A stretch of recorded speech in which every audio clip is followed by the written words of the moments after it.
Nama saya Suhartina dengan NIM M1B1231115. Di sini saya akan menjelaskan tentang analisis kelembagaan adat. Yang pertama itu adanya aturan adat dalam pemanfaatan mangrove.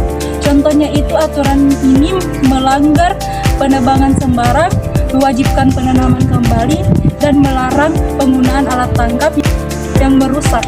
Kemudian yang kedua itu adalah tokoh adat sebagai pengawas, yang dimana contohnya itu kepala adat dan tokoh adat mengawasi pelaksanaan aturan penebangan pohon hanya boleh dilakukan dengan izin kepala adat agar pemanfaatan mangrove tetap terkendali.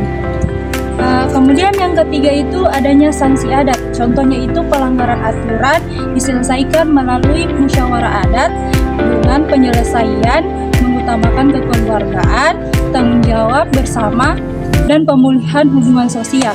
Kemudian yang keempat itu masyarakat ikut mengawasi mangrove. Seluruh masyarakat ikut menjaga kawasan mangrove dengan melakukan pengawasan dan penanaman kembali. Kemudian yang kelima itu adanya keputusan melalui musyawarah adat, keputusan tentang pengolahan mangrove dan penyelesaian penyelenggaraan diambil melalui musyawarah adat sehingga mendorong gotong royong dan partisipasi masyarakat. Sekian. Bismillahirrahmanirrahim. Assalamualaikum warahmatullahi wabarakatuh. Perkenalkan, nama saya Zanda Halia dengan NIM M1B1231030. Saya akan melanjutkan materi tentang kelembagaan.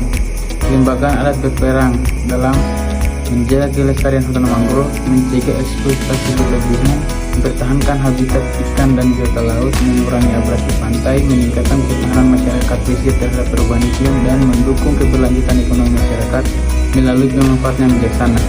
Tantangan dan peluang. Tantangan: tekanan pembangunan pesisir, alih fungsi lahan, lemahnya penguatan terhadap hak masyarakat adat, berkurangnya generasi muda yang memahami adat, dan pencemaran lingkungan. Peluang: kolaborasi pemerintah dengan masyarakat adat, rehabilitasi mangrove berbasis masyarakat, pengembangan ekowisata mangrove, dukungan kebijakan nasional, dan peningkatan pendidikan lingkungan. Kesimpulan dari materi ini adalah kelembagaan adat memiliki peran penting dalam menjaga keberlanjutan ekosistem mangrove melalui peraturan adat, pengawasan masyarakat, dan penerapan sanksi terhadap pelanggaran. Kolaborasi antara masyarakat adat, pemerintah, akademisi, dan masyarakat umum menjadi kunci dalam menjaga ekosistem mangrove agar tetap lestari bagi generasi mendatang.